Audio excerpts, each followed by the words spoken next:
Well, I'm joined now from Westminster tonight by Amy Mount, head of Greener UK, and by the futurist and forecaster James Woodhousen, who is a visiting professor at London South Bank University. Amy, let's start with you. It certainly looks like you'll be dragging people kicking and screaming along with you on this. The Sky data polling showing an unwillingness, really, on the part of people to make the big changes that scientists say are needed.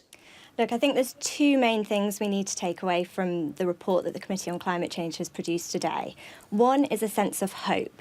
Faced with this fearsome threat of catastrophic climate change, this committee has shown that we can eliminate the UK's contribution to that problem by 2050, if not sooner, and they've given us a route to getting there. It's a really important, authoritative, independent report, and it's given us a plan. The second thing is urgency. The work has to start now if we're going to achieve this. We know that the government now needs to put this target into law, to strengthen our climate change goals, and then start implementing policies right away to get us on track to that net zero state of affairs when we're not contributing to climate change anymore. That's going to take it. It's really incumbent on government to lead the way on this. It needs to make changes like phasing out new petrol and diesel cars by 2030, planting lots more trees. These are going to bring lots of co-benefits with them that the committee hasn't even calculated. So we're already faced with a clean air crisis in our cities. Switching over to electric vehicles is going to play an enormous part in cleaning up the atmosphere. So there's really a lot to be welcomed here, but the government has got to get to work on it straight away. Well, James, it all sounds very straightforward, doesn't it? We know where we need to get to and how to get there. Well, I was very struck by your poll. It's only a poll, but I noticed that 52% didn't want to stop eating meat. I think that's the same majority that was in favour of Brexit. And reading the 270-plus pages in the report, I noticed that it has the same sort of condescending attitude to those kinds of majorities. Apparently, the public lacks awareness of the need to retrofit 85-year-old, 90-year-old people's homes and turf them out of their lofts to improve insulation. And it's not providing a route for us to go forward. I noticed that Amy mentioned a 2030 target to phase out petrol and diesel cars. In fact, in the report, they prefer that, but they wanted certainly by 2035.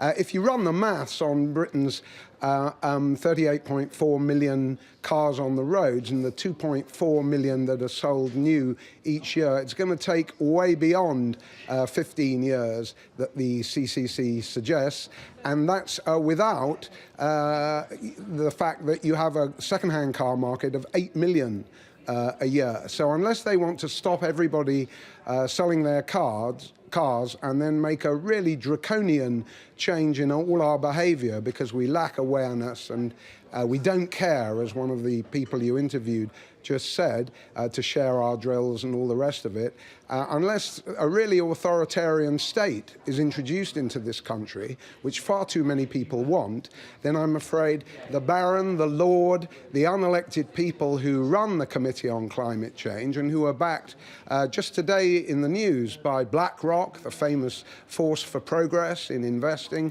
by the Confederation of British Industry, by everybody really in positions of power and authority, unless we resist these kinds of authoritarian steps, then we're facing the same kind of contempt for democratic feeling as we find among arch Remainers. Not every Remainer and not every environmentalist, but I'm afraid the consensus is very worrying in this regard.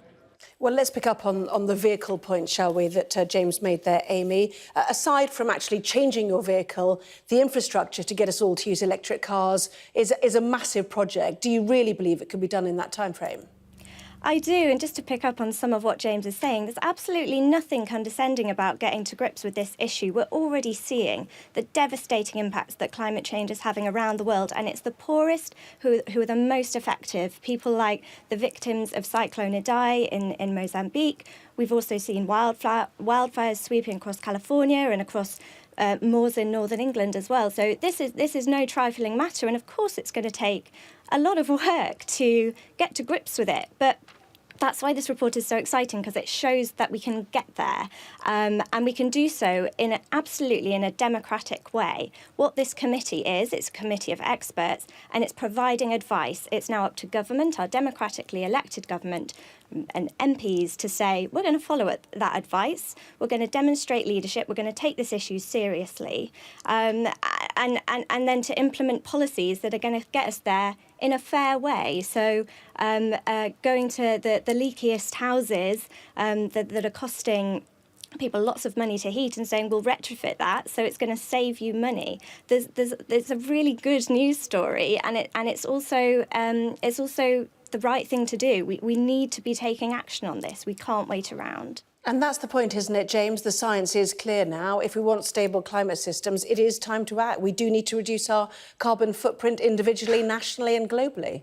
I'm afraid you're using the wrong term, if I may make so bold. It isn't the science. Science tells us something about the natural world. It doesn't tell us what we should eat. That's all invented by lords, baronesses, and fat cats, and it's the current thing. The science is clear, science is clear that there is man-made global warming. I don't dispute that. What I do dispute is the right to, what I defend is the right to go to a restaurant and not be told that a plate of nachos is equivalent to a 14-mile drive in a car. That was announced by a famous restaurant just today. I think the government, the Committee on Climate Change and official environmentalism wants to control every pore of our lives. OK, well, let's just ask Amy. Amy, what proportion of global warming is caused by cattle, for example, either through methane production or through the destruction of the Amazon rainforest to produce soy products for the Chinese market? What proportion are we talking about meat now?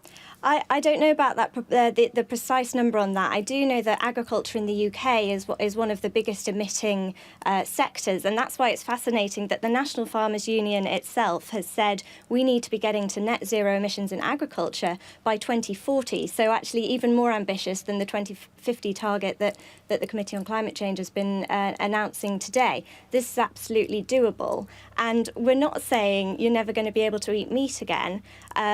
Actually, the committee is saying probably around 20% less meat. So if you eat meat five days a week, that's going down to 4 days a week. I don't think that's a big ask for avoiding an existential crisis. Just a final thought from James in terms of what we should all do. Do you support maybe more intervention from the government now, or do you not think they should start to reintroduce some of those incentives to get us to solar panel our property or install heat source pumps and things like that? Do you think that's a waste of government money? I'm not saying that. There's some things in the report that I back. I'm delighted to see enthusiasm for carbon capture and storage. I think it's reasonably favourable towards nuclear, not favourable enough, really.